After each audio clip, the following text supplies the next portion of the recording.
Thank you for listening today on Revealing Wholeness, sponsored by Infinity Whole Health. Check out our website at infinityWholeHealth.com, where we are revealing the eternal in each individual, the infinite in the individual. The creativity is made manifest. Limitation is let go. Now, here's your host, Dr. Troy Muson. Hello and welcome. I'm Dr. Troy Muson on Revealing Wholeness. And I get a lot of athletes in my office, and they always want to figure out, how can I improve my athletic performance? How can I improve recovery? What can I do to have more energy when I play? All those things. And I'm going to tell you that there's one thing that I hear frequently from many, many people. About 80 to 90% of the folks come into my office and use any kind of painkiller. They're using an NSAID or a non-steroidal anti-inflammatory drug. And so I remember in school back in, early 90s, and we already knew at that point that if you used a non-steroidal anti-inflammatory drug, it slowed healing in your body by at least 2/3, meaning you healed less than a third as well as you did without them. And yeah, it helped reduce pain and swelling, but now all this medical research is coming out over and over and over about the importance of why that swelling is there, why that inflammatory response is so vital to the healing process. And so if you're out there thinking, man, this swelling and this damage is really not too good, I really want to reduce that. I'm going to talk about at the end a little bit how we can do it naturally rather than using an NSAID. So if you're out there using ibuprofen or something like that, you're going to want to be careful. It's one thing to use a straight painkiller like an aspirin. It's very different to use an anti-inflammatory drug or a non-steroidal anti-inflammatory drug. So what I love is I'm sitting here reading this article, and think about how many billions of dollars are spent on anti-inflammatory drugs. Do they want to protect that particular niche that they have? You bet your bottom dollar they do. And so when an article comes out like this, I'm going to read you the title. A growing body of research is beginning to suggest non-steroidal anti-inflammatory drugs, or NSAIDs, may slow wound healing and bone repair. Now let me point out the weasel words here. May suggest, are beginning to suggest. They're trying to be kind to this massive billion-dollar industry without getting their funding pulled, is what they're trying to do. Because you can bet that in every medical journal that this pretty much article appears in, there's going to be some ad for some pain drug or non-steroidal anti-inflammatory drug. And so they're going to use weasel words like this to skirt around the issue, to say, maybe hitting yourself with a hammer on the head might not be such a good idea. And here's our sponsor, blah, blah, blah hardware that specializes in hammers. They know where their bread's buttered. They're not going to come out and say, hey, anti-inflammatory drugs are really, really bad and you shouldn't use them, and here's why. They're going to say, hey, beginning to get some suggesting that it's a bad idea. Now, I know I harped on that a lot, but I want you to understand how the medical profession does things and how big money really pushes these people that find out these things that go totally against the medical model, and they try to get funding and they can't because they know their research is just going to hammer them. And so I want you to pay attention to a lot of the articles and start to learn to read things more correctly. When you read something like this, you just pretty much know that anti-inflammatory drugs are bad. So what they did is they did this wonderful study, and they showed that, hey, bone is now being affected. You're not remodeling bone. It could cause your bones to become weak and brittle. Why? Every athlete is pounding their skeletal system. And you have microfractures in bone in any kind of sport activity. I don't care how young you are and how in great a shape you are, you're going to have micro trauma to bone, but that's normal. And the bone begins to strengthen and become stronger. That's what it needs to do. Well, if you have an anti-inflammatory response that you're shutting down and it can't happen, you can't repair and you can't make stronger bone. And now you're weakening the bone over and over and over.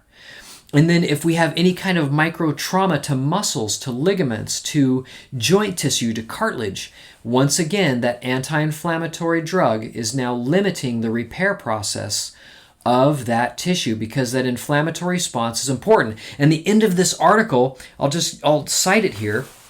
This is ZHAO. So I'm going to say Zhao Fleming, Hand, and Zhang and Company.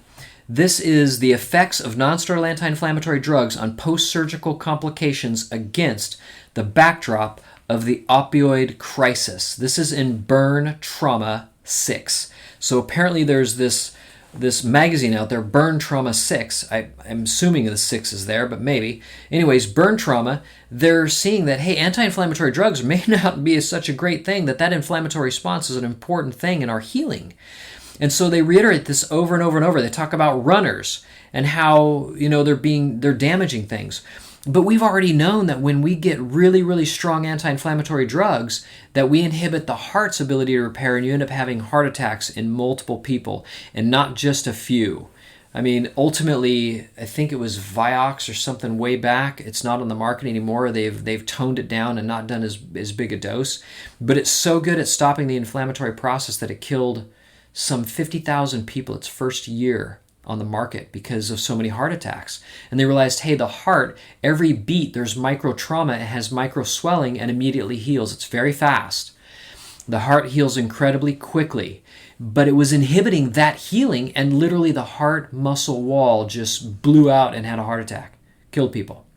So, if you think anti-inflammatory drugs are the next best thing, you may want to rethink that at this point. And so what else can they do? Well, we already know that it causes cardiovascular issues by what I just talked about with the heart not healing. But we also know, obviously, they affect the GI tract. They can cause intestinal bleeding because of that damage. But it's also really hard on our kidneys. And I love it. It's a leading and significant cause of morbidity or sickness. So if you want to be sick, inflammatory drugs, or real anti-inflammatory drugs, are your way to do it. So I hope that comes across well. I hope that kind of sunk home, and that you're thinking, you know what, maybe I need to give up the ibuprofens. And if you're willing to do that and go with something natural, I have clients all the time that are impressed how fast I can actually help their bodies repair naturally. And so I'll tell folks, you know what, I don't like pain any more than the next person. And if you have a surgery or if you have some type of major trauma injury, you're going to want some pain relief. And I'm not against that. I have a bottle of aspirin in my house, and people are constantly shocked when I tell them on occasion I use it. But it's nothing that I do regularly. It is a very infrequent thing that I do in my house, is use an aspirin. But when I do that aspirin, I'm taking things like white willow bark with it, which is where aspirin was isolated from. So I'm going to take the herb that helps heal and manage pain with that pain-controlled substance like aspirin. So when I do trace minerals from kelp and alfalfa with a client, with calcium, with real bone ground up into a pill, and I do high doses of vitamin E and vitamin C, which are naturally healing and thus anti-inflammatory in a natural response, not an unnatural response, and do things like black currant seed oil, which is GLA oil, which literally helps the inflammatory process occur faster so that we can move through it faster and get to the other side, which is healing and no inflammation. So I want you to start rethinking your ideas on inflammation. How can I support my body's inflammatory process, not go against it with a drug?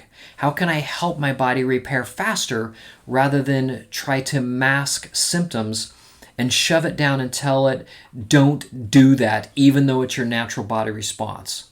So I know this is a kind of a complex topic, but I hope that we covered it well enough. Any things that I need to fill in on your memory or the message that I just did, please text me, message me, ask me if you want to know where the research is. But man, you can Google anti-inflammatory drugs and athletes and all kinds of things, and wound healing or non-healing, and you're going to get article after article after article, and it's impressive. So hope that helps you in the short term and the long term. Until next time, I'm Dr. Troy Munson on Revealing Wholeness. Thanks for listening. If you have any questions or comments, you can reach Dr. Munson at 360-893-8586 or email him at chiroman@dr.com. That's chiroman@dr.com. Check out our current workshop schedule on Facebook at Infinity Whole Health.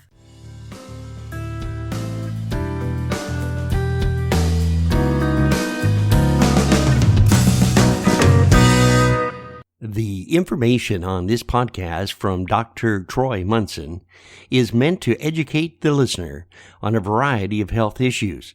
It is not meant to diagnose or treat any conditions.